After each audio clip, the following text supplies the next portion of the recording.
Glória a Deus. Ontem veio o pai, hoje veio o irmão mais velho, né? Louvado seja Deus. Paz, meus queridos irmãos, boa noite. Senhor te abençoe poderosamente nessa noite, mais um encontro ao redor da mesa dele, do trono dele. Eu espero que você continue ainda nesta noite a entrar em águas mais profundas daquilo que você já começou a fazer nesse lugar. Que bebê maravilhoso. Eu não estou podendo mais ver bebê porque eu estou na vibe avô descontrolado. Então eu vejo um bebê. A minha Lulu hoje está com a gente. Vocês não têm noção. Eu cheguei aqui, estava aquele café que essa casa sempre prepara para mim quando eu chego aqui, que não tem nem para achar como palavras para qualificar o café. Eu acho que eu poderia dizer que o café, ele é no mesmo padrão do coração das pessoas que servem essa casa. E eu filmei e disse: amor, olha aqui que tu está perdendo, Luzinha. Eu não consigo nem tomar esse café sozinho sem você aqui e tal. E ela disse: não acredito, disse para a pastora Cátia fazer uma marmitinha para mim. Aí de repente, do nada, abre a porta, ela veio fazer uma surpresa para mim. Aí ela apareceu do nada.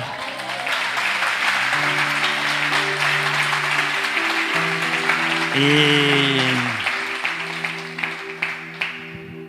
como é bom você manter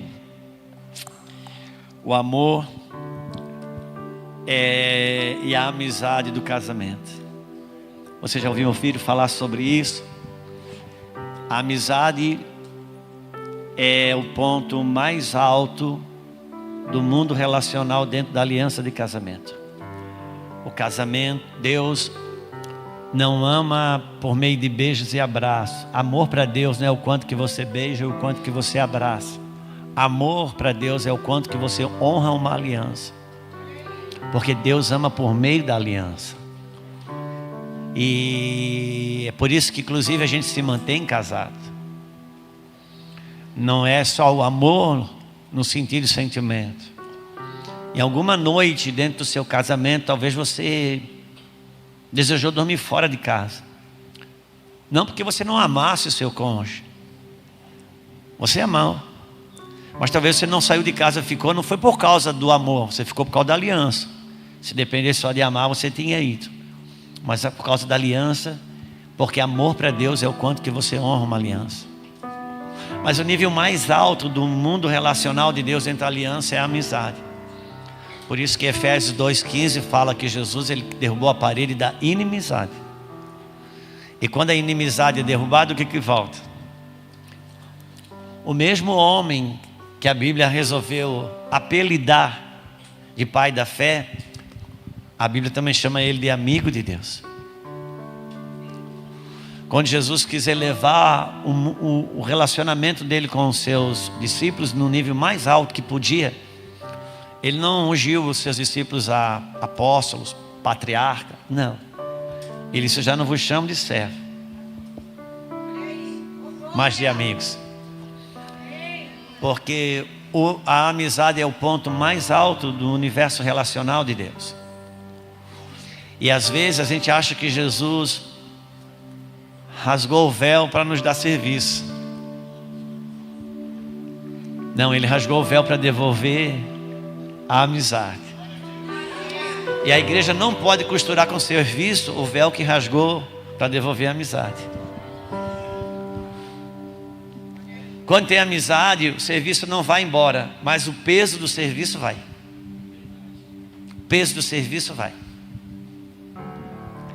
Quando a amizade está em ação, o peso do serviço vai embora. Então, se não, fica só o serviço. Na igreja, quando você perde a amizade, sabe o que fica? Fica o serviço. Aí fica pesado. Eu sempre digo, um casamento que perde a amizade, fica só o serviço. Tem aquele que é responsável por lavar a calçada e o outro é responsável por lavar a louça. Tem o que paga a luz e o que paga a água. Tem o que limpa o carro e o que limpa a cozinha. Mas quando a amizade está presente, continua o serviço, mas o peso vai embora. E a amizade, ela é o ponto de um acesso fantástico. O que Jesus entregou para mim e para você foi mais do que salvação. Quando Ele rasgou o véu, Ele entregou um acesso. Quando você tem um BO, sabe, um BO que você precisava assim, lá dentro do SUS, você resolver uma aposentadoria, sabe, aquela causa que já está resolvida, só falta o juiz bater o martelo. Tudo que você precisa é que lá dentro você tenha um amigo. Se você tiver um amigo, você tem seu problema resolvido. Você pode ser pobre, sem influência, sem nada, mas você precisa ter um amigo, porque o amigo libera o acesso. Quando perde a amizade, começa a perder o acesso. Aí fica só o serviço. Jesus rasgou o véu para devolver a amizade. Quem é o ser mais longe de Deus, biblicamente falando? Quem é? O diabo. Como que a gente chama o diabo? Qual é o apelido que a gente dá para ele? Ele é o Eita, a ponto mais longe de Deus é a falta da amizade. Por isso que a gente chama o diabo de inimigo. E a Bíblia fala que nós éramos inimigos de Deus.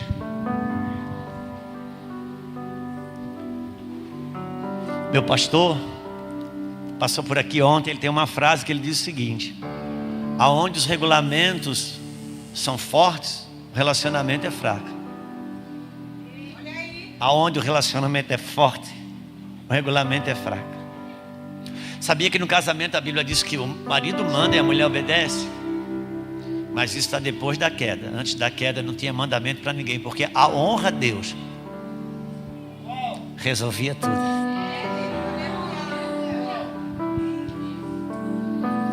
Por isso que quando o casamento vai saindo da lei, a gente já não tem problema se é a mulher que cuida da conta. A gente não, por quê? Porque ninguém usurpa. Ninguém usurpa. O véu foi rasgado para devolver a amizade. Jó, sabe o que Jó diz quando perde tudo? Ele disse: ainda me lembro do tempo que a amizade de Deus estava sobre a minha casa. Me lembro do tempo que a amizade de Deus estava sobre a sua casa. Deus retirou a amizade de Jó, para Jó viver a experiência dele. O véu ainda foi rasgado para devolver relacionamento. Não tira o serviço. Quando o sumo sacerdote entrava uma vez por ano no Santo dos Santos, ele não entrava para deitar numa rede. Não, Davi. Ele entrava para trabalhar. Mas ele tinha uma regra lá. E qual que era? Ele não podia suar. Tinha trabalho, mas não tinha o peso do trabalho. Porque o que nos arrebenta não é o trabalho, o que nos arrebenta é a fadiga. O peso do trabalho, a amizade tira o peso. É quando você tem prazer no servir. Por isso que Jesus disse assim: não tem maior amor do que esse, de que alguém dê a sua vida pelos seus amigos.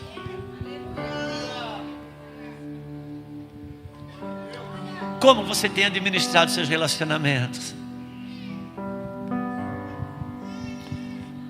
Está chegando o final do ano, sabia que você podia mandar um panetone lá para aquela pessoa? Qual, pastor? Essa que você está pensando?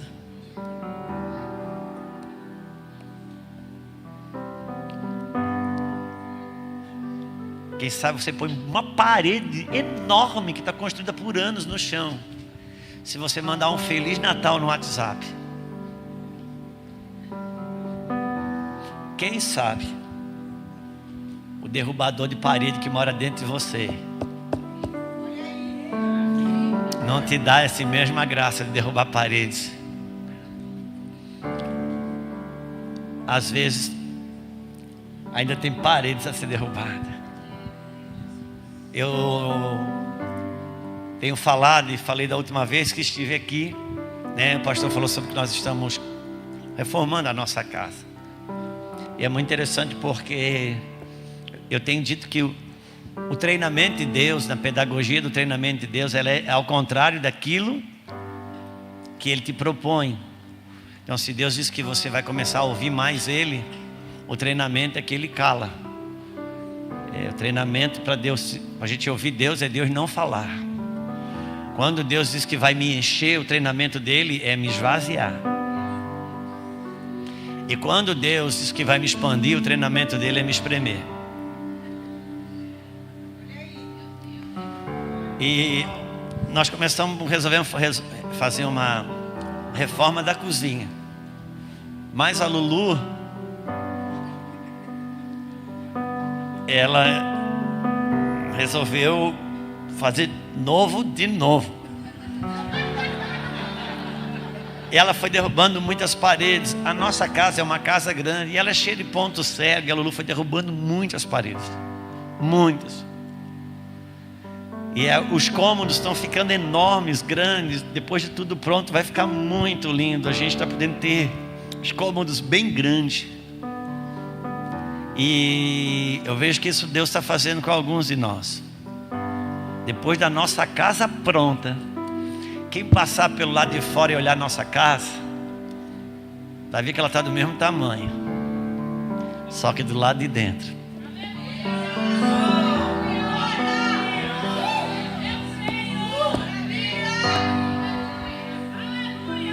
Pastor, o senhor não sabe o quanto esse ano foi difícil. Quem sabe o ano foi difícil, mas você está mais fácil. Pastor, você não sabe o quanto que o ano foi ruim. Pode ser que o ano foi ruim, mas você pode estar melhor. Pode ser que você olhando do lado de fora, você não cresceu nada, mas de repente Ele resolveu derrubar a parede do lado de dentro. A gente precisa conhecer as métricas de Deus. A métrica de Deus não é o quanto que o barro cresce, é o quanto que ele amolece, para poder ser moldado. E a gente, quando chega no final do ano, as nossas medidas ainda são muito econômicas, muito conta corrente. E a gente precisa perceber, o Senhor está tendo que fazer algumas coisas agora para o renovo, que Ele está tendo que fazer junto. O Senhor nos deu de presente uma pandemia, para a gente ter tempo de orar e se preparar para aquilo que Ele ia fazer depois da pandemia. Eu não sei, eu tive a impressão que eu e a Lulu, um pouquinho eu acho que a gente respondeu, porque a gente está podendo fazer a reforma da nossa casa sem estar lá dentro comendo poeira. Mas se não fez, alguns estão tendo que fazer a reforma comendo a poeira. É ruim, mas pelo menos a reforma está sendo feita. Você sabe que a visitação de Deus, ela tem uma proposta de reposicionar a gente sem dor. Sem dor. Quando a visitação chega, ela me dá uma condição de eu me reposicionar sem dor. Se eu só consumo a visitação, desfruto da visitação, aproveito da visitação, mas não me reposiciono, quando a visitação passa, eu aproveitei muita coisa, mas eu estou no mesmo lugar. E sabe de uma coisa? Ele vai me reposicionar, mas não sem dor. Mas importa que a gente seja reposicionado. Porque o salmista disse: foi bom ter sido afligido. Eu sempre fiz um pedido para Deus: Deus, não me solta. Não me solta, Senhor. rebenta, aperta, estreita, mas não me solta, porque eu não me suportaria fora da tua mão. Só eu sei os meus devaneios, meus desmandos. Não me solta, Senhor. Não foram poucas as vezes. Foram poucas as vezes. Pelo menos uma vez por mês eu faço essa oração. Eu digo: Senhor, vem me buscar. Eu não estou conseguindo voltar sozinho. Deus, vem me buscar. Eu não estou conseguindo voltar sozinho. Tem um lado em mim que é filho pródigo, que sabe o caminho da volta. Mas tem outro lado em mim que é a ovelha perdida, que precisa que o Senhor venha buscar. E às vezes eu digo: Deus, vem me buscar. Sabe quando você perde aquele, como disse aquele irmão, catapite fora? Sabe quando você perde? Eu digo: Deus, vem me buscar, Senhor. Vem me buscar aqui. Eu acho que eu fui longe demais, eu não estou conseguindo saber voltar. A amizade, a devolução da amizade, e isso vai reverberando nos nossos relacionamentos mais próximos. Eu vou pedir para você abrir a sua Bíblia. Você tem Bíblia aí? Nós estamos também aqui com o Pablo e a Rafaela. A Rafaela que cuida, né, do Instagram da Lulu. A Lulu está ficando famosinha, está vindo com a moça junto com ela, tá bom? Eu já estou sendo o marido da Lulu. O Telmo é muito meu amigo, né? O Telmo e a Viviane são muito meus amigos. Então, mais no começo ele dizia: Juscelia, ela está ficando famosinha, Juscelia. E agora eles ligam para cá, eles ligam para mim e dizem assim: eu queria que a sua esposa viesse aqui pregar aqui na nossa igreja e tal. Tá, por que você não liga para ela? Não, a gente está conseguindo falar com ela não, mas com você a gente consegue, é mais fácil. O senhor fala com ela. E tá bom, pode deixar que eu vou falar. E na hora de desligar, diz assim: se o senhor quiser vir, pode vir também. E a Lu já está assim, ficando famosinha. Mas aí a Rafaela, para dar uma quebrantada nela, põe os make-off ali, né? Aqueles micos, aqueles fora, põe ali. Mas vamos ler a Bíblia, né, irmão? Porque a gente já conversou demais.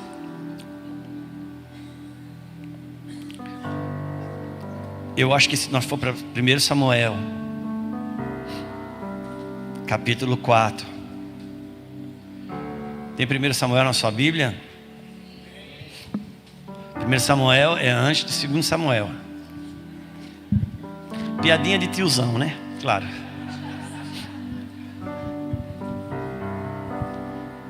Sabe quando é que é piadinha de tiozão, né? É quando você não ri da piada, você ri do tio. É isso.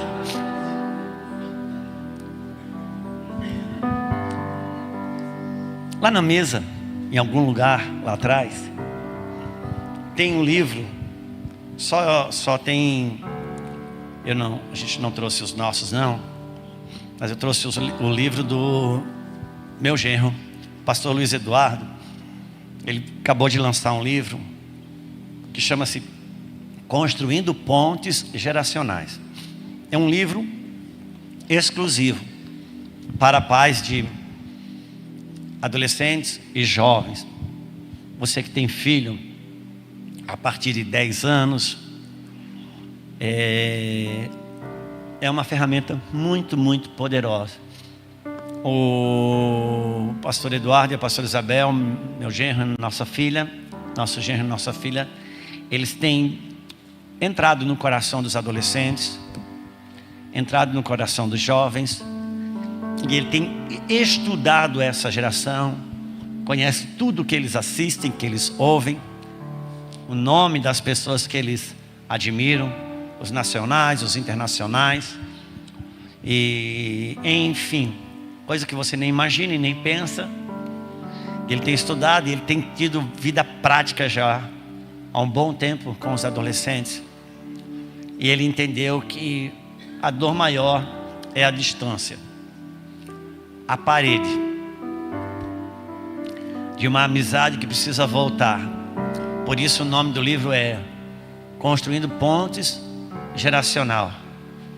No final aqui, em 3 parágrafos, eu vou ler o último.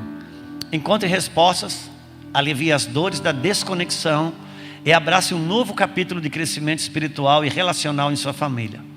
Por meio de relatos inspiradores e orientação divina, este livro tem como intuito ser bálsamo que cura as feridas do desentendimento, guiando pais e filhos a um entendimento mútuo e uma fé compartilhada mais forte. Conquiste um relacionamento mais harmonioso e enriquecedor com seus filhos, edificando uma família unida na fé e no amor. É um livro muito, muito, muito bom, atual. Um livro escrito por quem está conhecendo, estudando e tendo experiência com a mente e com o coração dos adolescentes, dos pré-adolescentes, dos jovens dos nossos dias. Eu queria encorajar você a comprar o livro. Leve, leia. Eu acredito que vai ajudar muito. Hoje, pais do Brasil inteiro têm consultado, ligado para o pastor Luiz Eduardo para falar sobre o seu filho, a sua filha, e ele tem sido uma mão. Dentro da nossa plataforma Casa Real, ele tem feito muitas mentorias ali com os pais, porque são dias difíceis de compreender como acessar, como encaixar o coração dos seus filhos. Amém? Quero encorajar você. Capítulo 4 de 1 Samuel. Nós vamos ler Bíblia hoje. Nós vamos buscar na palavra de Deus. Eu quero deixar uns 2, 3 pontos, se eu puder aqui, para compreender como que a gente vai acessar o novo de Deus, sobre aquilo que o Senhor está propondo para as nossas vidas. O novo de novo, isso é o renovo, o novo de novo. Importa pensar que como que eu vou explicar isso?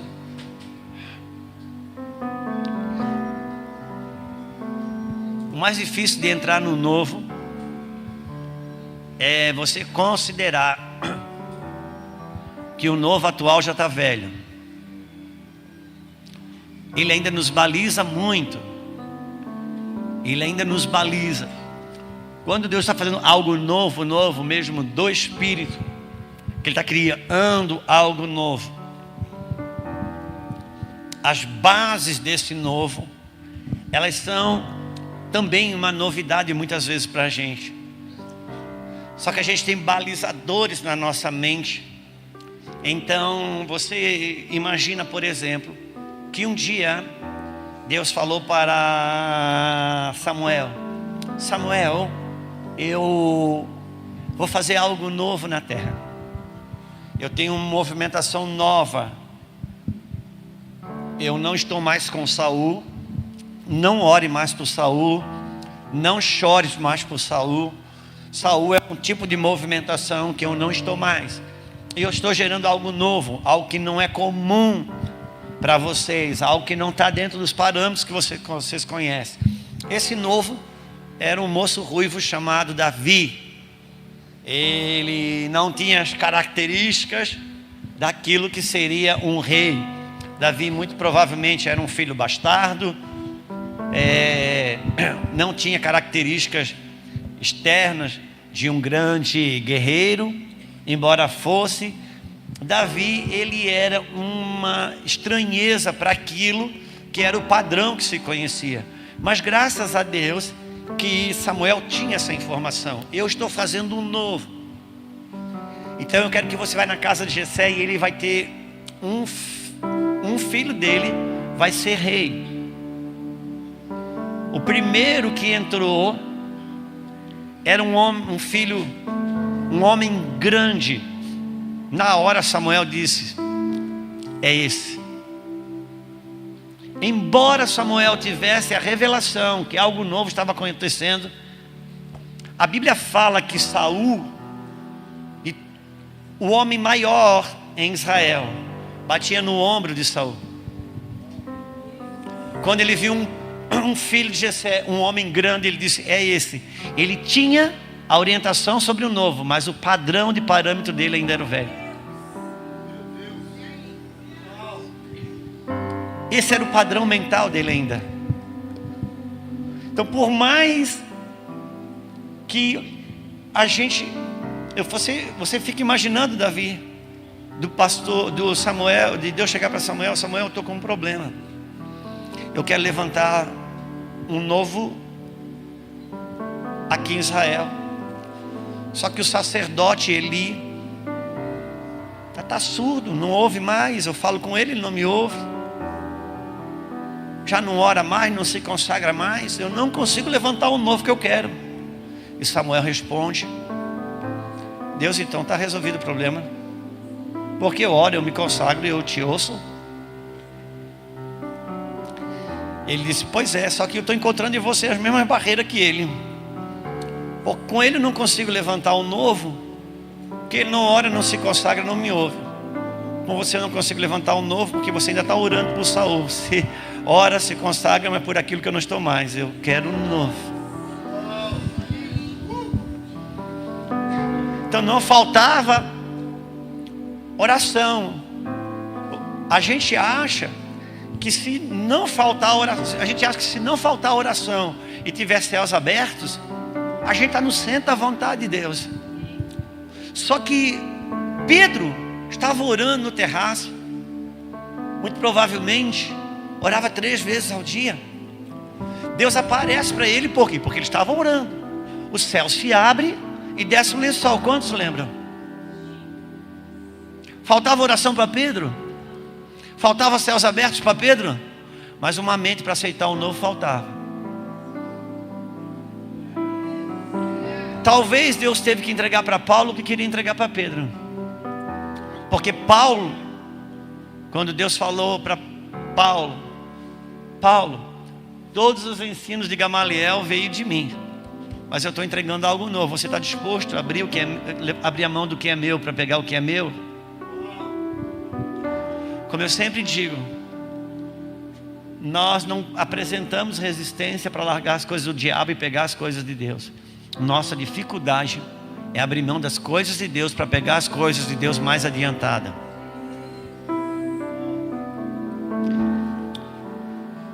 O mais adiantado é novo. Às vezes, Davi, a gente fez parte de um movimento de precursor, de um movimento de fundação, de abertura. E depois que a coisa está pronta, a gente não consegue às vezes dar continuidade. Deus mandou Noé fazer uma arca. Quando a arca ficou pronta, depois de 100 anos, usou por 6 meses. E Deus fala para Noé: agora você sai da arca. Mas Deus, eu estou 100 anos fazendo a arca. Você passou 100 anos fazendo uma coisa, entrar nela, para aprender a viver fora dela. Agora desce. E como que Deus pode te dar uma coisa para ensinar você a viver sem ela?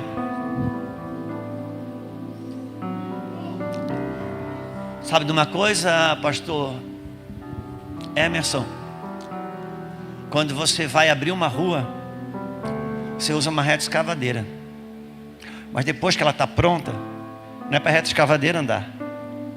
O problema é que a gente usa a reta escavadeira para abrir a rua e depois quer andar de reta escavadeira na rua, porque foi ela que te deu glória. Aí a gente passa a ter problema com a rua que a gente fez com a reta escavadeira, porque foi feita para andar em velocidade, com um carro bom, com um carro de alta velocidade. Mas não, eu me apaixonei pela reta escavadeira. Agora tudo que não é no padrão da reta escavadeira é do diabo.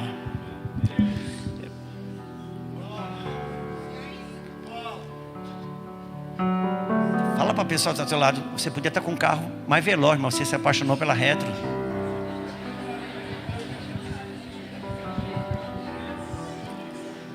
A retro foi para abrir. E nós que fizemos parte de um movimento de precursor, às vezes a gente não sabe andar na rua que a gente abriu, porque a gente quer andar com a retro escavadeira.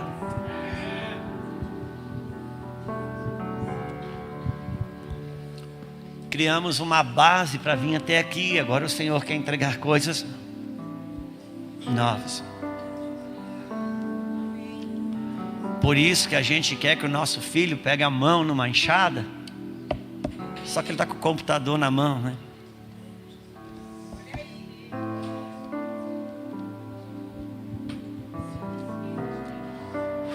Quando Deus falou para Salomão: pede o que você quiser, o que você pediu eu vou te dar. Deus fez uma coisa assim, tipo gênio da lâmpada, que apareceu e você sabe o que Salomão pede? Ele pede sabedoria. Sabe o que a gente acha? Meu Deus, a gente admira o Salomão. Salomão, que coração, podia ter pedido. O próprio Deus falou: como você poderia ter pedido várias coisas, você só pediu sabedoria. Eu vou te dar o que você não pediu. Uau, que Salomão. A gente esquece que no capítulo 4 de Provérbios, Salomão escreve: quando eu era tenro na casa do meu pai sentou comigo e disse: filho, comece a aprender o que eu quero te ensinar agora. E ele disse: filho, sobre tudo que deve pedir, sobre tudo que você deve adquirir, adquira sabedoria. Aquilo nunca veio da cabeça de Salomão. Aquilo ele aprendeu com seu pai. Sabe o que ele estava dizendo? Filho, eu não posso construir a casa porque tem sangue na minha mão. Eu conquistei tudo a partir da espada. Só que você vai fazer a partir da sabedoria. Eu usei a reta escavadeira, você não vai usar.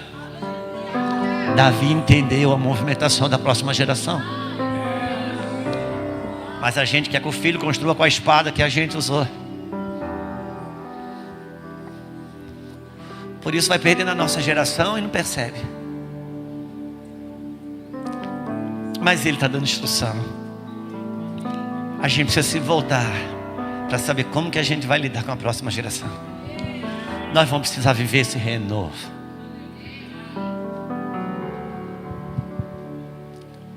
O novo, de novo, mas com bases, com movimentações diferentes. E a gente vai precisar se abrir para ela. Amém?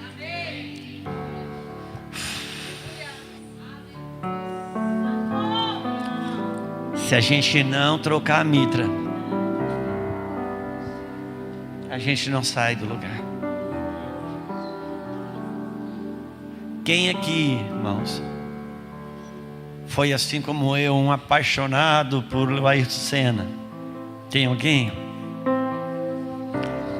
Eu assisti, eu não perdi uma corrida do Ayrton Senna, mas tinha uma que eu não perdia 2 vezes, 3 vezes. Se fosse no tempo do YouTube, eu ficava assistindo depois, que era quando tinha chuva. Rapaz, porque o Ayrton Senna na chuva era uma coisa inexplicável. Mas por causa da chuva e o próprio asfalto, os pneus vão levantando aquele. Você sabe que ele usava 7 viseiras. Depois de um tempo, aquela viseira ia ficando ofuscada. Você já deve ter visto, ele só apertava assim, ó, aquela lâminazinha saía, ele via a próxima. Se a pessoa que está do teu lado, você tem liberdade, faça assim nela. Tira essa viseira que já está cheia de coisa aí. Aleluia, troque a mitra. Transformai-vos pela renovação da vossa mente. para que saibais com a boa, agradável, perfeita vontade do Senhor. Ele já está fazendo coisas novas. Ele não vai fazer. Nós recebemos uma palavra do Senhor que para nós foi muito forte. O Senhor nos deu uma palavra. Ela é enigmática. Eu sei que ela é enigmática, porque o Senhor disse: a roda começou a girar, faça. Foi só isso. Ele não nos deu um entendimento, uma interpretação. Ele só falou. Então eu sei que isso é meio enigmático. Eu vou precisar descobrir melhor ainda. Só que uma coisa eu já peguei, que é o verbo. A roda começou a girar. Então não é mais uma coisa que ele vai fazer. Ele já acionou. Eu só tenho que entrar, porque já está. Pastor, para mim está parado. Sabe de uma coisa, eu pego muito avião em Viracopos. E uma das coisas que a modernidade fez com a escada rolante, que antes não tinha, já tem um bom tempo que tem, é que tem um sensor. Enquanto não tem nada, ela está parada, para economizar energia. Tem gente que não conhece, quando olha está parada e só pela escada de mármore. Isso acontece, normal, né? A gente só ri porque a gente sabe. Se não soubesse, a gente que ia ser motivo do riso, né? Talvez para você a escada está parada porque você não se aproxima. Enquanto Moisés não se interessou em aproximar da sarça, a sarça não falou. Se aproxima, porque se o sensor te pegar, a escada sobe você. Talvez você está andando pela escada de mármore e a escada podia estar no lado subindo você. Um acesso de entendimento. Um acesso. Nós vamos precisar ter a nossa mente renovada para as coisas que Ele está fazendo.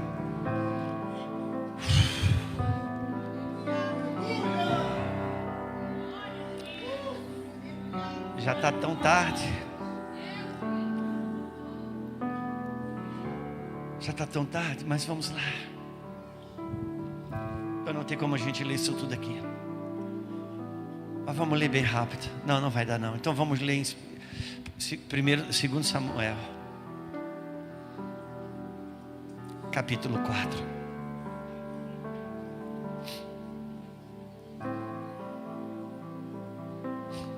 Capítulo 5, melhor dizendo. Se desse tempo,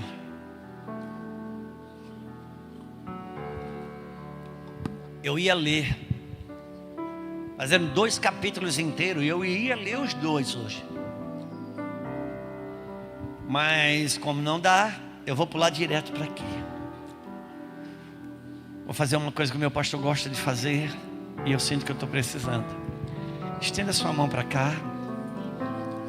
Ore por mim.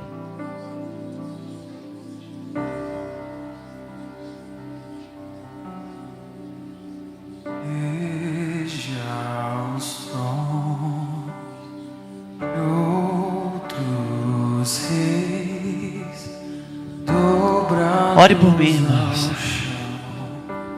Até o meu coração se deu. Eita, tudo se rendeu. E quem não louvará? E quem não temerá? O Rei. E veja. Sim.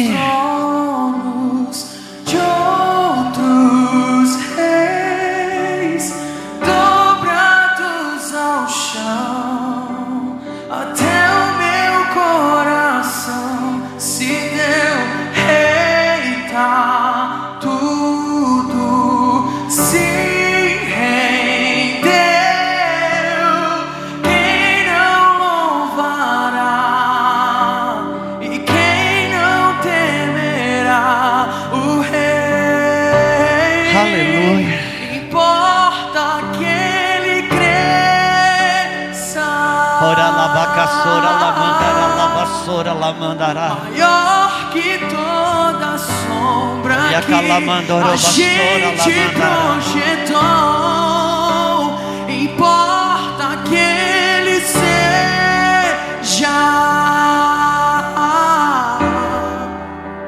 o único Senhor. Aleluia. Eu ia ler capítulo 4 de 1 Samuel, eu ia ler o capítulo 5,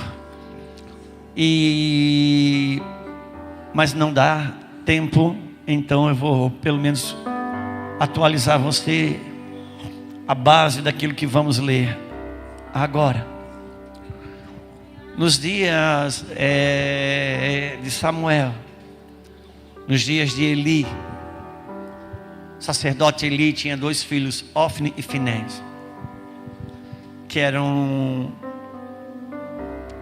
2 sacerdotes desviados, prostituíam o altar, acendiam fogo estranho, e Deus repreendeu fortemente o pai deles sobre a conduta inadequada da sua casa com relação ao altar. Até que eles entraram em batalha contra os filisteus, e foi grande. Eles tiveram uma derrota, não tiveram uma grande derrota, eles tiveram uma derrota. Eles voltaram, recuaram, perderam alguns milhares de homens, e recuaram e voltaram para o acampamento. E os anciãos tiveram uma ideia e disseram: eia, tragamos a arca do Senhor para o nosso meio, para o meio do arraial. Ofni e Finéias fizeram isso. Pegaram a arca do Senhor, trouxeram para o meio do arraial, no meio do exército, no meio do povo, e foi grande euforia. Começou grandes júbilos, grandes louvores. O negócio foi tão impactante que toda aquela euforia, aqueles gritos de alegria, porque a arca do Senhor agora estava no meio do arraial, e isso seria motivo de garantia que eles iam enfrentar os filisteus novamente. Inclusive os próprios filisteus, quando viram todo aquele alvoroço, disseram: eia, o Deus de Israel está no meio deles, e certamente agora eles vão nos aniquilar, embora eles tivessem acabado de ganhar um combate. Alguém lá no meio dos filisteus disse: calma, gente, não vamos nos acovardar por causa de euforia, nós acabamos de batê-los. Eles estiveram aqui e voltaram corridos. Gente, se levante aí. Ganhamos o jogo dentro de casa e agora vamos ganhar o jogo da volta fora de casa, tranquilo. E disseram: é verdade. E entraram em combate com Israel. Aí sim, a derrota foi feia. A derrota foi tão grande que morreu Ofni e Finéias, morreu Eli. Foi grande a derrota. Obrigado, meu amor. Foi grande a derrota. E se não bastasse, os filisteus levaram a arca para dentro do arraial dos filisteus, a arca do Senhor. Deixa eu terminar de tomar isso aqui, por favor. Obrigado, gente, pela paciência. E só que aconteceu, e Israel ficou num grande choro e lamento. E eles colocaram a arca dentro do templo de Dagon. O que aconteceu que pela manhã os sacerdotes de Dagon, cedo, no turno da manhã, quando chegaram para entregar os sacrifícios a Dagon, a estátua de Dagon estava derrubada, prostrada diante da arca, mãos quebradas. Corrigiram Dagon. No outro dia de manhã cedo, estava lá de novo. quebrado o pescoço, as mãos quebradas. E então eles entenderam que era por causa da arca. Tiraram a arca dali. Os filisteus foram tomados de úlceras, outras pestes, e começaram a levar a arca para uma outra cidade. Cada cidade filisteia que a arca passava, Deus caía em cima daquele povo com peste, com úlcera, por 7 meses, até que eles decidiram: gente, vamos devolver a arca do Deus de Israel. Eu queria que você pensasse isso comigo.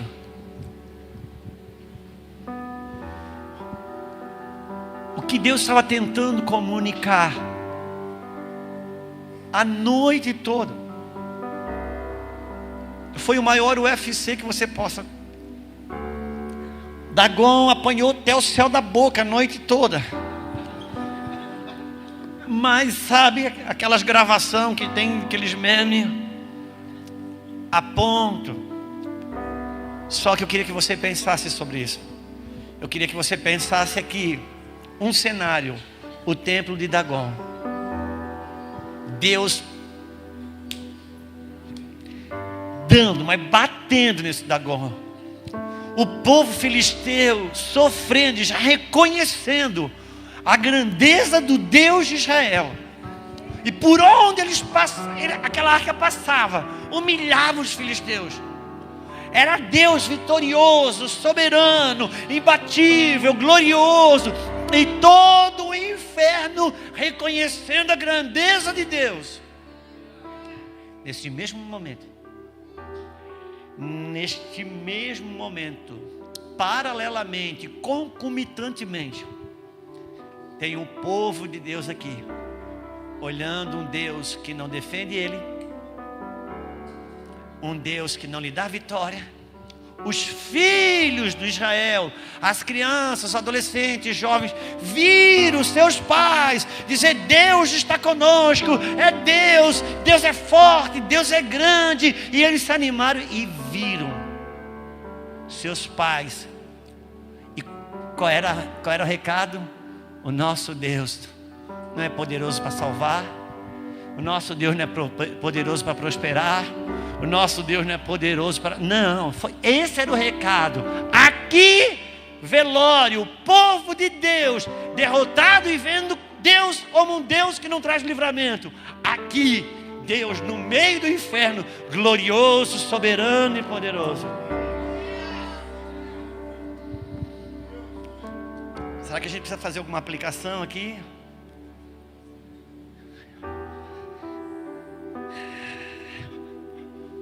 Será que os nossos filhos veem a gente cantar aqui?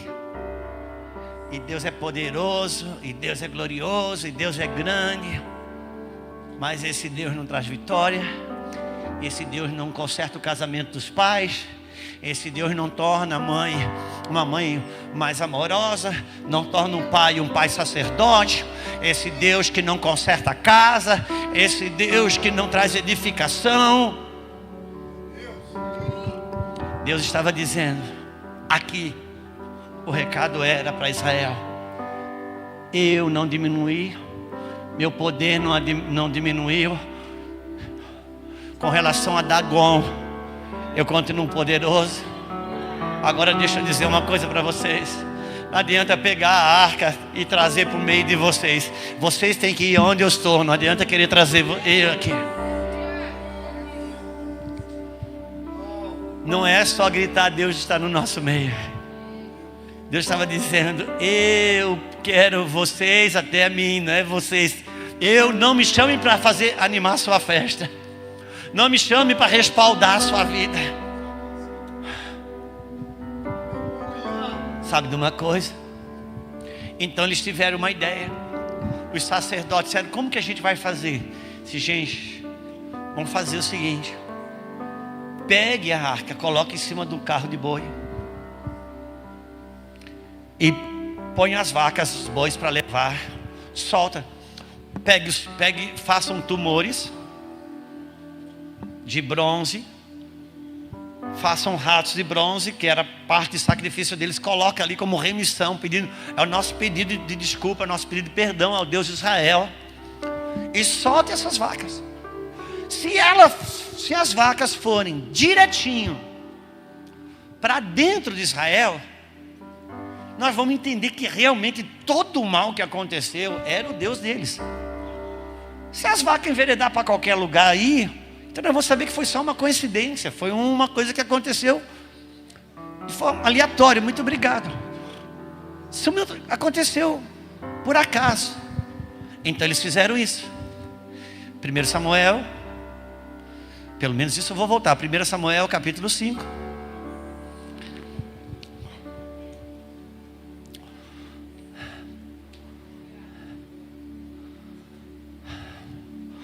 Capítulo 5, versículo 12. Capítulo 6, versículo 12. Capítulo 6, versículo 12. De 1 Samuel. Então avisaram Davi. 1 Samuel, capítulo 6, versículo 12. Perdão, é 1. Havendo, pois, estado a arca. 1 Samuel, capítulo 6, versículo 12. Pronto, achamos as vacas. Então as vacas se encaminharam diretamente pelo caminho de Bet-Semes, que era lá o centro daqueles dias de Israel, e seguiam pelo mesmo caminho, andando e berrando. Andando e... meu irmão, esse ministério do louvor aqui, esse sabia o que estava cantando. Você pode rir, mas ele sabia o que estava cantando, e eu vou lhe mostrar. Sem se desviarem, nem. O que Deus falou para Josué quando entrasse em Canaã? Essa palavra, não, irmão, as vacas não se desviaram nem e nem para a esquerda, mas o povo de Deus. O povo de Deus estava aqui decepcionado com Deus, achando que um Deus que não livra, achando que a ideologia comeu tudo, que o governo que entrou agora é que vai acabar com a igreja. Meu Deus, quanto louvor a Dagom. Dagom está apanhando até o céu da boca aqui. Eu te pergunto, irmãos, cadê o Deus que disse que em ti serão benditas todas as famílias da terra? Tempo ou fora de tempo? Pastor, são dias difíceis. Pastor, precisa ver como é que está as coisas. Deixa eu te falar uma coisa. Jesus falou que a vida do Filho do Homem será como nos dias de Noé e nos dias de Sodoma e Gomorra. Aí quando a gente faz uma leitura desse texto, sabe o que a gente pensa, Davi? Rapaz, dias de Noé, dias de incredulidade, dias de perversidade, comprava e vendia, o consumismo desenfreado, casava-se e dava-se casamentos, conceito de aliança não havia mais sobre a face da terra. Dias de Sodoma e Gomorra, de culto ao prazer, dia de moralidade. Uau, será que é só isso que a gente consegue enxergar? Deixa eu te falar uma coisa. Nos dias de Noé, nos dias de Sodoma, na mesma proporção que havia perversidade e incredulidade, havia anjo visitando lares. Havia anjo visitando lares. Havia visitação de Deus palpável, materializada. Eu estava em casa esses dias. Cheguei em casa, Lulu. Essas coisas faladas, filmando, é um problema, né? Tudo bem, vamos lá. Estava em casa esses dias, semana passada, retrasada. Eu viajei para a conferência do Nordeste, acho que já faz um mês. E a Lulu aproveitou que eu estava no Nordeste, ela foi visitar os pais. Eu cheguei em casa 2 dias antes dela. E de repente eu estou entrando em casa. Quando eu ia entrar na porta de casa, que eu pisei o pé no tapetinho fora de casa, uma pena linda, no meio, isolada, não tinha poeira, não tinha nada, só aquela pena isolada. Eu achei aquilo estranho, porque se fosse fruto do vento, outras coisas estariam ali, outras folhas, mas não tinha nada, era só ela isolada. Eu olhei para aquilo, já quis espiritualizar, disse, eu já estou viajando demais. Porque a gente se dá melhor com a incredulidade que com a credulidade. Aí entrei, fechei a porta e fui embora. Entrei para dentro de casa, tá? Aconteceu que eu saí de novo. Saí. Isso foi de manhã. Saí. Quando eu voltei à tarde, eu abri a porta. Cheguei. Quando eu entrei no meio da sala, assim, sozinha. A pena estava dentro de casa, sozinha. Eu disse, cara, tem alguma coisa nessa pena. Primeira conclusão, claro, quando eu abri a porta, ela deve ter voado. Mas ela sozinha estava ali de novo, no meio de casa agora. Peguei a pena. Disse, cara, eu vou colocar isso aqui dentro da minha Bíblia. Eu digo, meu Deus, eu acho que o catolicismo está voltando alguma coisa. Fiquei naquela noia. As coisas de Deus. Tá bom. Botei aquilo ali. Fui até a cozinha. Disse, eu vou botar aqui. Aí eu disse, não, de verdade, esse cara, que viagem. Eu acho, eu depois eu andei atrás dela, mas eu acho que eu coloquei ela dentro do lixeirinho da pia. Tá. Aí a Lulu chegou 2 dias depois e disse, amor, tem uma irmã na igreja que ela está recebendo visitação de anjos, está tendo experiências com Deus, e o Senhor mandou ela ouvir uma pessoa, tá, um nome antigo do Evangelho, e que ele tava, um título que ele falava sobre anjo. Ele disse que uma das sinais de ter anjo dentro de casa é pena. E amor, tu não tem noção. Ela fechou a casa todinha, limpou a casa, fechou a casa todinha. E ela, no dia seguinte, apareceu uma pena dentro de casa. Ela chamou as 2 crianças dela, os 2 meninos, eles viram. No outro dia ela puxou um armário. Enfim, foi quantas penas, amor? Um movimento de uma semana, 8 penas, pena dourada, pena vermelha. Eu digo, eu não acredito! Ai, por que não chegou essa informação antes? De verdade, irmão, de verdade. Quando a Lulu está contando isso, eu paralisei. Isso que foi esse amor, tu não acredita? Aí é que eu fui encontrar para ela. Na mesma proporção que havia incredulidade e perversidade, havia visitação de anjos. Nós vamos precisar acreditar. Nós vamos precisar acreditar. Ouça, irmãos, o anjo apareceu para Moisés na sarça. O anjo também apareceu para Josué quando foi para derrubar Jericó. Porque dependendo do momento do novo que Deus está construindo, ordem de anjos são liberadas. Pastor, você não está mistificando muito? Irmão, eu queria ter mistificado, eu tinha acertado. Muito pelo contrário, eu pendi para o lado do racionalismo. A vaca, os bois, não se desviaram nem para a esquerda e nem para a direita. Deus estava dizendo o seguinte: o problema não está em mim. Se vocês se alinhar, vocês vão ver coisas gloriosas. Pois bem, os bois foram parar lá. E capítulo 7 dessa mesma diz assim, capítulo 7: então vieram os homens de Quiriate, capítulo 7, versículo 1, de Quiriate Jearim, e levaram a arca do Senhor à casa de Abinadab no outeiro, e consagraram Eliezer seu filho para que guardasse a arca do Senhor. A arca foi parar na casa de um sacerdote chamado Abinadab. Uau! 2 Samuel capítulo 5, versículo 1. Ali, irmãos, o que vai acontecer? Morre toda a casa de Eli. O povo pede um rei.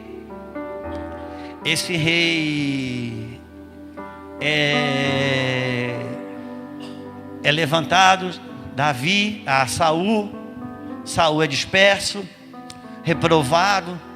Então acontece no capítulo 5 de 2 Samuel: então todas as tribos de Israel vieram a Davi ao Hebrom e falaram dizendo: somos do mesmo povo que tu és. Outrora, sendo Saul rei sobre nós, eras tu que fazias entradas, saídas, militares em Israel, também o Senhor te disse: tu apacentarás o teu povo, o meu povo de Israel, que será chefe sobre Israel. Assim pois todos os anciões de Israel vieram a ter com o rei em Hebrom, e o rei Davi fez com eles uma aliança em Hebrom perante o Senhor.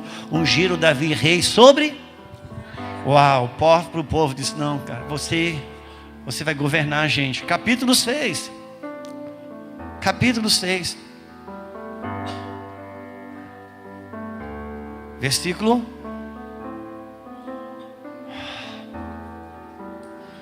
Capítulo 6. Onde é que eu quero? Versículo 6. Capítulo 6, versículo 1, perdão, desculpa, gente. Capítulo 6, versículo 1. Tomou Davi a juntar todos os escolhidos de Israel, em número de 30.000, dispôs-se com todo o povo que tinha consigo, partiu para Balá de Judá, para levarem de lá para cima a arca de Deus, sobre a qual se invoca um nome, e o nome do Senhor dos Exércitos, que se assenta acima dos querubins. Uau! Então Davi falou: já que vocês me escolheram a ser rei, então, por favor, eu não vou governar sem a arca. Cadê a arca? Chamou os anciãos: vamos buscar a arca. Eu não vou governar sem a presença de Deus. Eu não vou governar se o Senhor não estiver à frente. Saul nunca se importou com a arca de Deus, porque Saul amava o trono, mas Davi amava o Senhor. Então disse: cadê a arca? E ele foi buscar. Aonde é que a arca estava? A arca estava na casa de Abinadab. Versículo 3. Puseram a arca de Deus num carro novo e levaram da casa de Abinadab, que estava no outeiro, e Uzá e Aiô, que eram os dois filhos desse tempo de Abinadab, os filhos sacerdotes, que está em Gibeá, e Uzá e Aiô, filhos de Abinadab, guiavam o carro novo, elevando da casa de Abinadab, que está em Gibeá, com a arca de Deus. Aiô ia adiante da arca, e Davi e toda a casa de Israel festejavam perante o Senhor com toda sorte de instrumentos, de pau de faia, como também com harpas e com saltérios, e com tamborins e com pandeiros. Uau, um grande avivamento começou. Um grande avivamento. A arca do Senhor estava de volta, e Davi disse: eu não vou governar sobre a arca, sem a arca. Algo lindo está acontecendo aqui. Louvores, canções, um cenário meio parecido com aquele quando trouxeram a arca para dentro, para o meio do arraial de Deus. Versículo próximo. E chegando à eira de Nacon, estendeu a mão da arca, a arca de Deus, e pegou nela, porque os bois deixavam pender. Os bois tropeçaram, irmãos, e a arca foi descendo. Os sacerdotes, para não deixar a arca cair, pegaram a arca, voltaram de volta. E chegando à ira, versículo próximo. Então a ira do Senhor se acendeu contra Uzá, e Deus o feriu ali por esta imprudência ou irreverência, e morreu ali junto à arca de Deus. Uau! Eu não sei o que aconteceu, mas aquilo que era festa acabou em velório. Acabou em velório. Versículo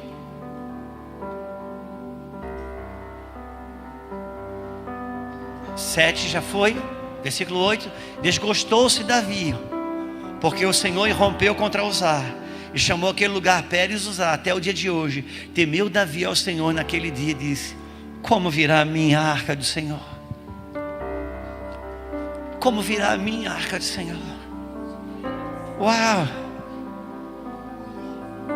Pegaram um carro novo, e Davi agora querendo entender o que aconteceu, Deus, porque lá a guerra perdeu porque estava com o coração errado, estava desobediente. Aqui não, o coração de Davi estava correto, irmãos. O coração de Davi estava certo. O louvor era verdadeiro, era genuíno. Ele estava buscando a glória de Deus. Ele disse: eu não vou andar se Deus não for na frente. O que aconteceu? Alguém pergunta para mim, o que aconteceu? Aconteceu, irmãos, que não dá para fazer o novo no modelo velho. Por quê? Porque o padrão de levar a arca num carro de boi é dos filisteus, não é o de Israel.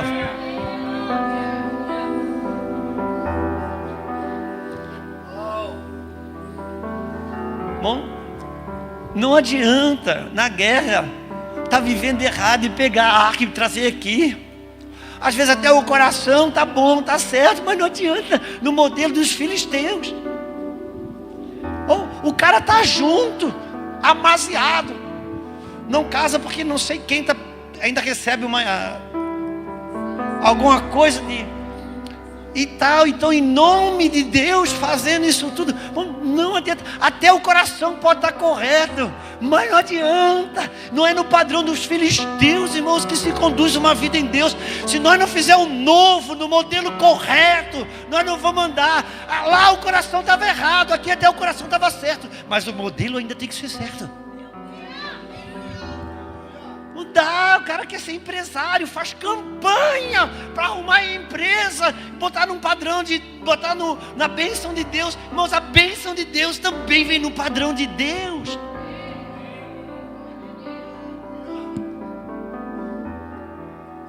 O cara quer casar pela 10ª vez. Quem está de véu grinalda? A filha que leva a lembrancinha. Isso tudo na frente das crianças. Que padrão que nós estamos mostrando?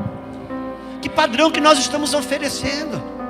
Ah, sou religioso. Ah, sou legalista. Irmãos, o que você faz, que a igreja faz publicamente. Vamos, pega isso no teu espírito. Quando a igreja faz uma cerimônia pública, ela está dizendo para o público que esse é o modelo a ser seguido. Cadê, irmãos? Traz o padrão de Deus para a sua vida. Às vezes o coração está bom. Eu sei, o coração está correto. Só que aproveita que o coração está correto e faz do jeito correto também. Pastor, eu não sou batizado, posso tomar a ceia? Irmão, o que te impede de ser batizado? Porque se você não consegue obedecer a sua fé nem no batismo, que não dói nada, o que te impede? Sabe de uma coisa, irmãos? A gente hoje está criando uma igreja que busca inclusão, não busca conversão. E o evangelho, ele é exclusivo.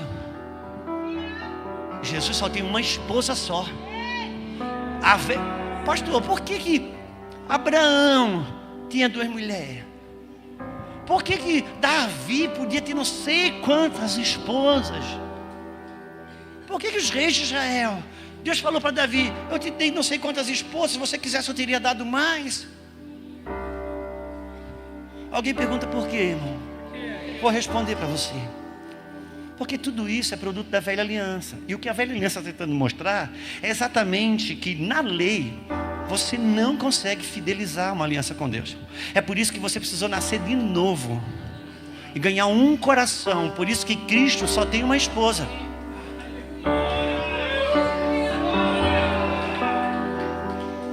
Por quê? Porque a lei, ela vem mostrar exatamente a infidelidade, a incapacidade de ser fiel.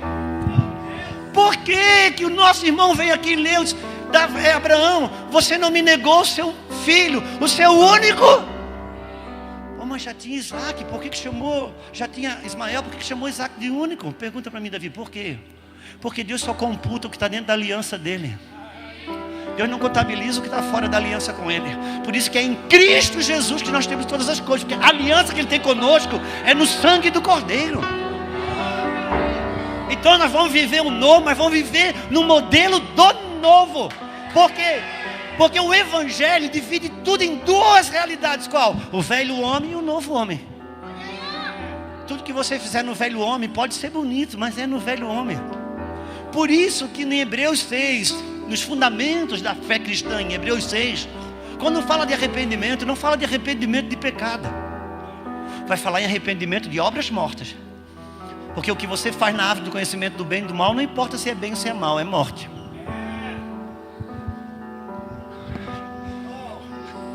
parece que está aumentando, irmão. Sabe de uma coisa? Davi se entristeceu. E ele disse: como eu vou trazer a minha? Eu gosto dessa palavra, a minha, porque ele estava com um desejo de trazer a arca. Ele queria a presença de Deus para ele. E aquilo começou em festa, acabou em velório. Irmãos, tem muitas coisas do nosso meio igreja que começou em festa e acabou em velórios. Só que o lindo de Davi, ele não se ofendeu com Deus, ele não ficou ferido com Deus. Agora ele se entristeceu. E Davi disse: cara, como que eu vou? Davi vai buscar um modo, um jeito. Versículo, onde é que nós estamos? Alguém pode me dizer? No 11, irmão? Então tá. Não quis Davi, versículo 10, não quis Davi retirar para junto de si a arca para a cidade de Davi, mas a fez levar para a casa de Obed-edom, o geteu. Uau! Quem cuidava da arca era Eli. Foi uma tragédia. Depois a arca foi para a casa de Abinadab. E Abinadab, quando Davi: vamos levar a arca. Abinadab disse: não, pode deixar que meus filhos levem para você. Levaram no carro de boi, no modelo dos filisteus. Agora a casa vai parar. A arca vai parar onde? Davi disse: eu que não vou levar para minha casa, que vai morrer gente lá em casa. Versículo próximo. E ficou a arca do Senhor em casa de Obed-edom, o geteu, 3 meses, e abençoou o Senhor a Obed-edom e toda. Uau! Vamos ensinar uma coisa aqui. Você imagina, as pessoas chegaram lá para Davi. Aproveitar que você é o Davi, e você tem cara de rei. Rei Davi, tu sabe Obed-edom? Sim, eu sei. O sacerdote que a gente mandou a arca para lá. Você sabe o que está acontecendo na casa dele? Quem foi que morreu? Me diz. Foi ele, esposa, foi filho? Quem foi que morreu? Não. Parece que nós achamos um homem que sabe se relacionar com a arca. A casa dele está sendo muito abençoada. Eu acho que Deus está querendo dizer para você que antes da arca passar no púlpito, ela tem que passar dentro de casa, porque esse homem achamos alguém que sabe se relacionar com a arca. Não faltava a arca, a presença de Deus não faltava. Faltava alguém que soubesse conduzi-la da maneira correta, de forma que ela abençoe, não amaldiçoe. Quando você entende o que estamos falando? Aí Davi: vou fazer um novo de novo. Eu sabia. Então vamos lá perguntar para esse homem: como é que se leva a arca? Como é que se mantém a arca dentro de casa? Como que se conduz? Ele vai lá. Obed-edom me explica. Ele disse: a arca não é para se exibir, não é no carro de boi. Versículo próximo. Então avisaram a Davi dizendo: abençoou a casa, Senhor abençoou a casa de Obed-edom e tudo quanto tem, por causa que Obed-edom, não é por causa da arca. Ele soube se relacionar com a arca. Ele soube se relacionar com a arca debaixo do teto. Não havia reverência. Foi pois Davi trouxe a arca de Deus para cima da casa de Obed-edom, a cidade de Davi, com muita alegria. Bora! E sucedeu que quando os que levavam a arca do Senhor tinham dado 6 passos, sacrificava os bois e os carneiros cevados. Versículo próximo.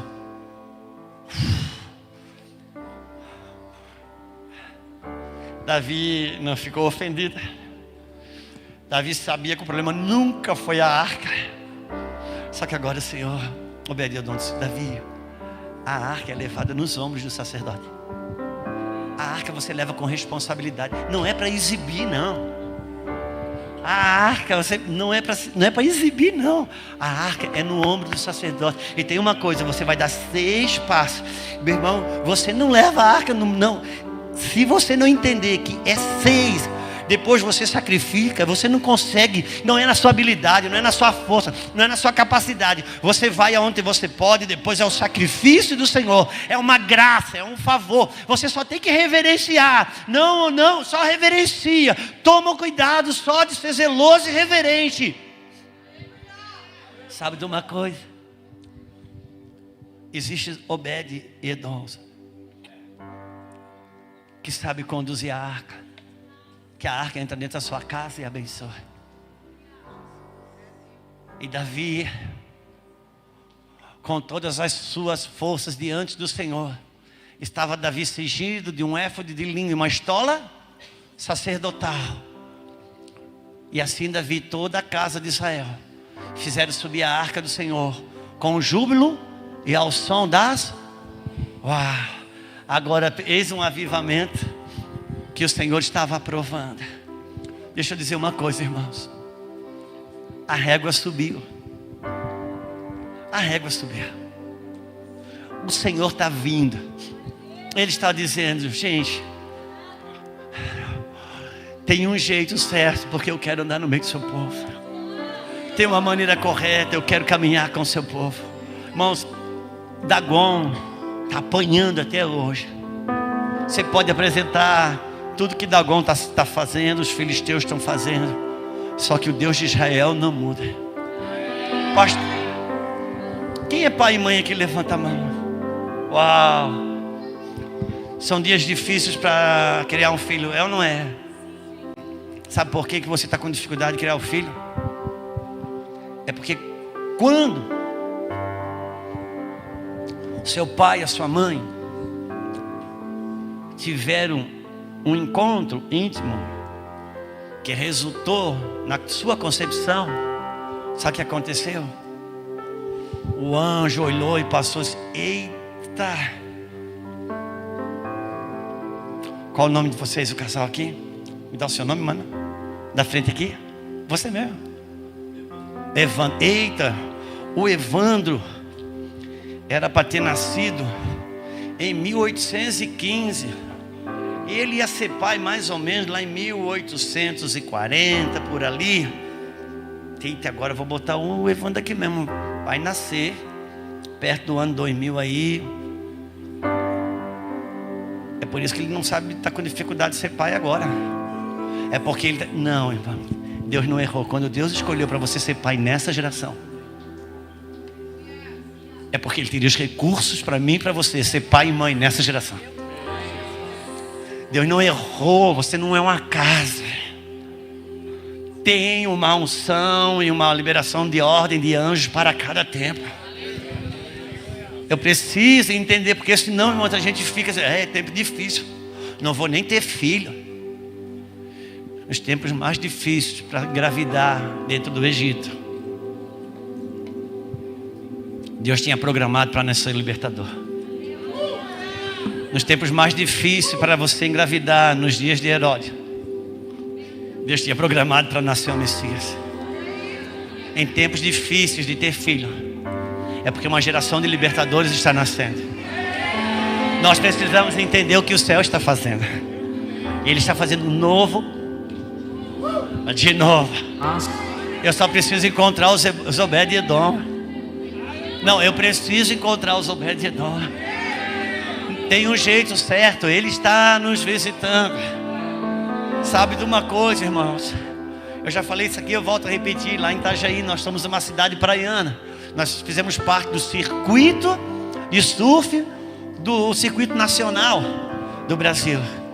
E nós temos uma praia surfista que ela funciona à noite. É uma das poucas da América Latina. Por quê?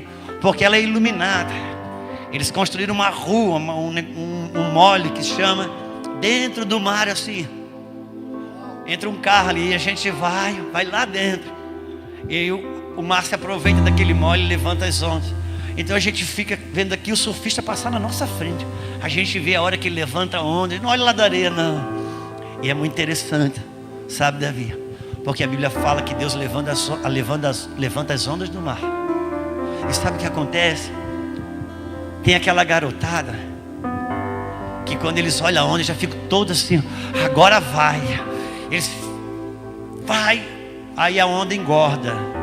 A onda engorda, que ela ameaçou ser uma onda grande, mas não deu em nada, ela só faz assim.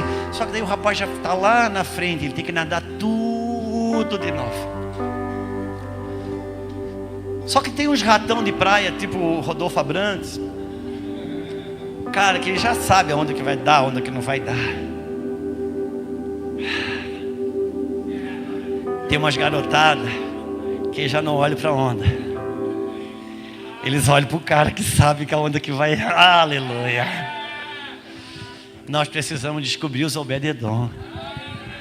Tem gente que ainda sabe pegar uma onda de Deus.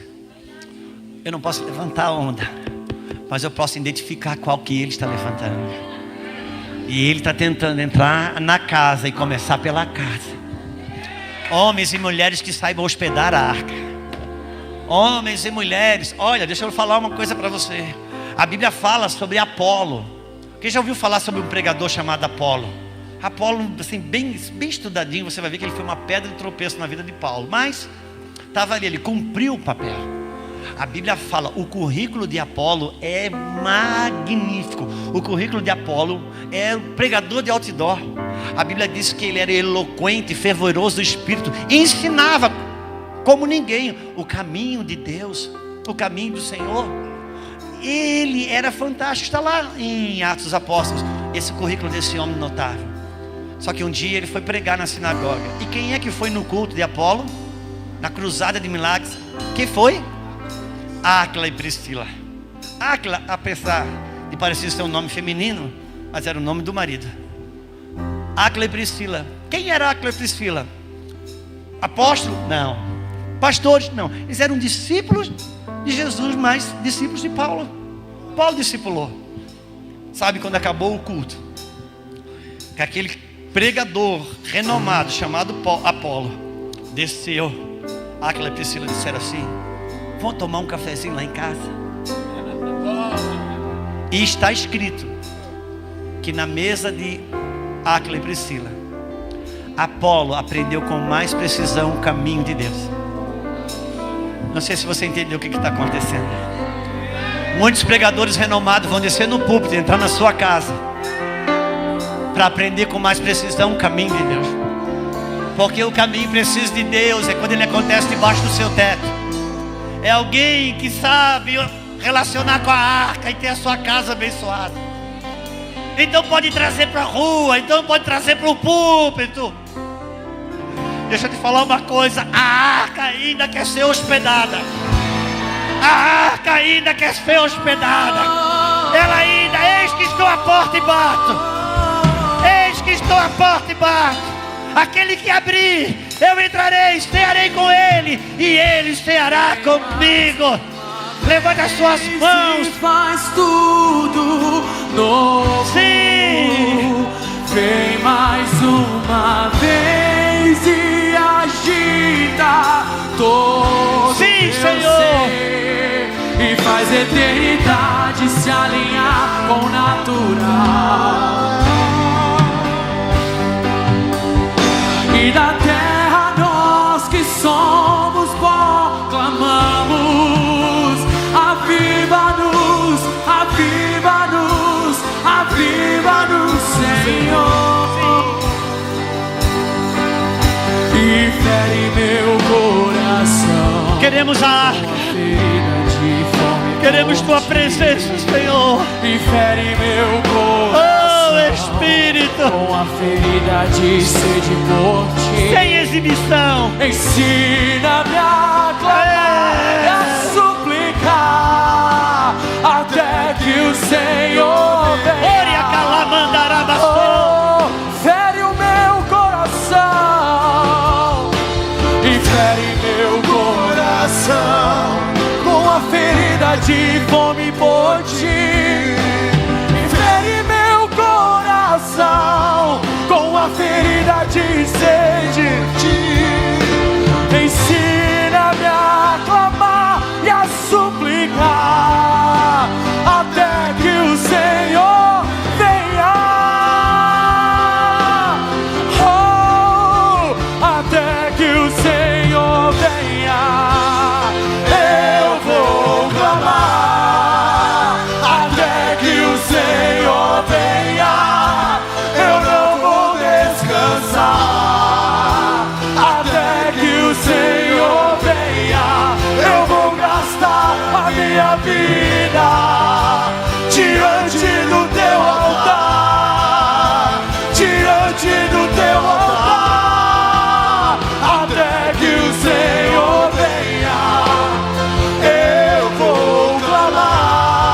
mais uma vez e faz tudo novo.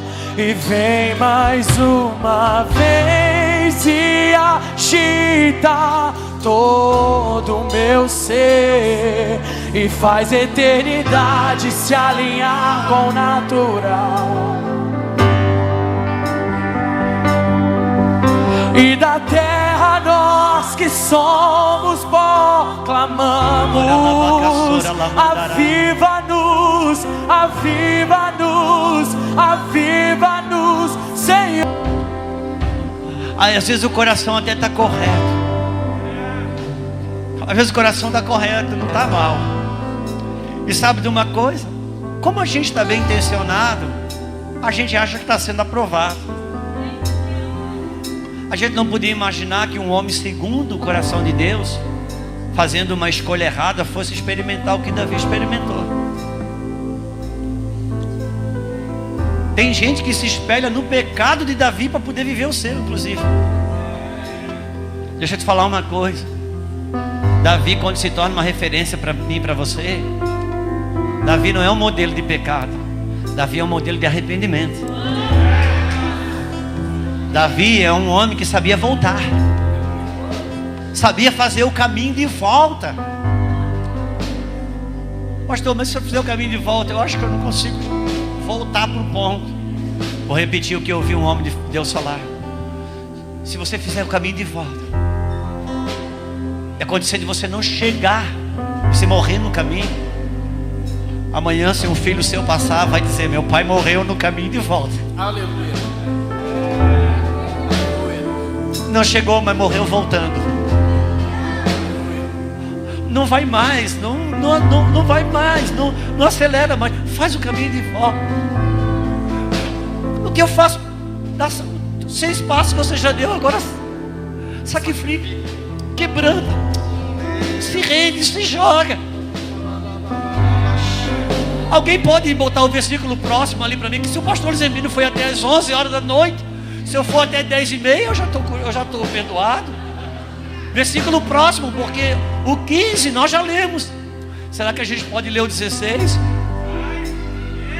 E sucedeu que, entrando a arca do Senhor na cidade de Davi, a filha de Saul estava olhando pela janela e vendo o rei Davi, que ia bailando e saltando diante do Senhor, e o desprezou. Quem era a filha de Saul? Mical, esposa de Davi. Olhou, e sabe o que aconteceu?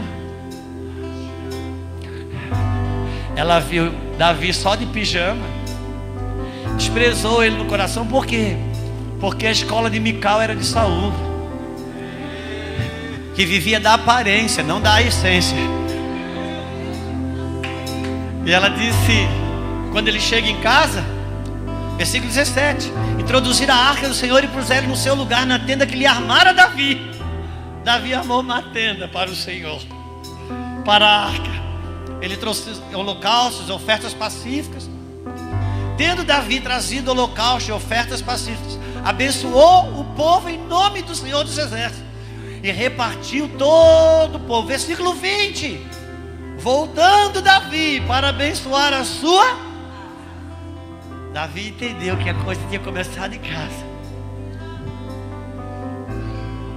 Só que Davi é o rei, Mical é uma espécie de igreja, e ele volta para abençoar a sua casa. Mical, filha de Saul, saiu a encontrar com ele e disse: que bela figura, quão honrado foi hoje. Isso aqui, irmãos, isso aqui é uma ironia da parte dela. A minha tradução está dizendo: que bela figura, quão honrado foi hoje o rei de Israel, descobrindo-se-lhe aos olhos das servas de seus servos, como sem pejo, como sem vergonha, um vagabundo se descobre, um vadio qualquer. Sabe por quê? Mical ficou horrorizada, porque o Senhor, Davi aprendeu como trazia a arca. O que ele fez? Ele tirou a coroa de rei, ele tirou o cetro de rei, Ele tirou a roupa de rei. Ele ficou só de pijama, porque ele disse: a glória aqui é da arca, a glória não é do rei. Aleluia. Aleluia. Só que a igreja de Mical, ela gosta da aparência. Ela quer desfilar no carro de boi, porque para Mical o like é mais importante do que ser visto no secreto. E sabe de uma coisa? Versículo 23. Mical, filha de Saul, não teve filho até o dia. É porque isso abre um campo de esterilidade. Eu não estou falando física, de não ter filho físico. Um campo de esterilidade, quando a gente não sabe se relacionar com a arca corretamente. Mas sabe de uma coisa? A arca está querendo entrar. Eu posso garantir para você. Deixa eu te falar uma coisa. Não são nem os seus erros e os meus erros, as minhas mazelas e as suas mazelas que são um problema para Deus. O problema é o nosso endurecimento. Ele está dizendo: sacrifica, se rende, o Senhor está para entrar. Não é possível, irmãos, que Dagon está apanhando e a gente está perdendo. Não, tem alguma coisa errada. Ele vai fazer e já está fazendo o novo de novo. Talvez a gente tenha áreas da nossa vida que dentro da igreja já começou em festa e acabou em velório. Sabe de uma coisa, minha irmã? Davi podia se ofender e dizer: sabe de uma coisa? Estou fora. Mas Davi, se tinha uma coisa que Davi não tinha, era o orgulho. Ele não tinha, era o orgulho. Davi na Bíblia não é o modelo de um homem que não é. Davi é o modelo de um homem que se rende. Tem um nível de rendição. Irmão, vamos dar razão para Deus. Eu não preciso estar com a minha vida correta. Eu só não posso querer embasar biblicamente a minha vida torta. Eu preciso jogar no chão. Preciso me jogar no chão. Eu lembro quando a gente procurou nossas filhas para dizer: olha, ela já estava numa idade de poder ouvir isso. Pai e mãe, que pedir perdão para vocês, porque antes do nosso sangue gerar vocês duas, o nosso sangue desfilou no altar da imoralidade. Nós temos uma dívida com vocês e queremos que você nos perdoe, nos abençoe. Mais tarde, se elas quisessem fazer alguma coisa errada, mas o pai e a mãe, só que o pai e a mãe pediu perdão para vocês. Não adianta você querer mostrar para o seu filho, para a sua filha, que no teu tempo, no teu caso, não, irmão, está errado, está errado. O único problema para nós, para Deus, o Saul errou menos que Davi, mas Deus desculpa. O que é esses bois aí? Esses bois nós trouxemos para sacrificar para o Senhor. Não espiritualize a sua desobediência, irmão. É melhor se jogar no chão. Davi fez pior. Davi, o que você fez, Senhor? Eu pequei contra ti. Eu pequei contra o meu. Eu pequei somente contra ti, Senhor. O que o Senhor quer? O Senhor quer minha coroa, pode pegar. O Senhor quer minha capa de rei, pode pegar. Meu trono está aqui. Só peço uma coisa: não retires de mim o teu espírito. Não retires de mim o teu espírito. Volta a me dar alegria da salvação. Me devolve o espírito voluntário. Cria em mim um coração puro. É aí que Davi ganha Deus. A capacidade que ele tinha de se jogar no chão. Não fica medindo os seus erros, não, porque se você medir os seus erros, você vai se ver inadequado. Esse é um dos problemas da ceia. Muitas vezes que a gente olha, vê os teus erros agora, para você, que você vai cear. E Jesus disse: olha, fazer isso em memória de. Sabe o que ele está dizendo? Não olha para os seus erros, não, olha para o que eu fiz. O que eu fiz para perdoar os teus erros faz com que você, quebrantado, venha na mesa com gratidão e disposição para largar o que precisa. Porque se você olhar para você, você vai dizer que não é, digno. E se você não vir na mesa porque você se vê indigno, sabe qual é o seu problema? O problema é que o dia que você for, você vai porque você acha digno.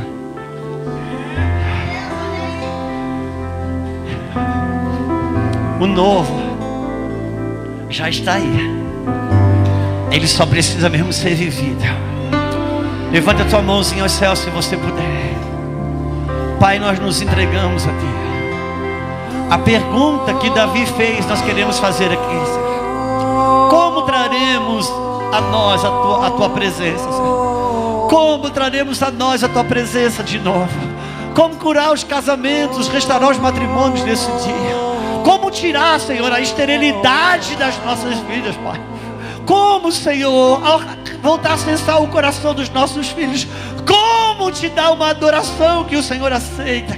Pai, como entramos no novo, Senhor? Nos conectas com os Obed-Edom. Nos dá acesso, Senhor, aos lugares que nos devolvem esse lugar, aonde a arca é bênção, aonde a arca é alegria. Muitos de nós, em áreas da nossa vida, começamos com festa e acabou em velório, mas o Senhor mostra em Davi que tudo pode ser restaurado, tudo pode ser curado, e nós clamamos a Ti. Que Ele cresça, eu diminua, que Ele apareça e eu me constranja com a sua glória e todo o seu amor, infinita humildade, servo de toda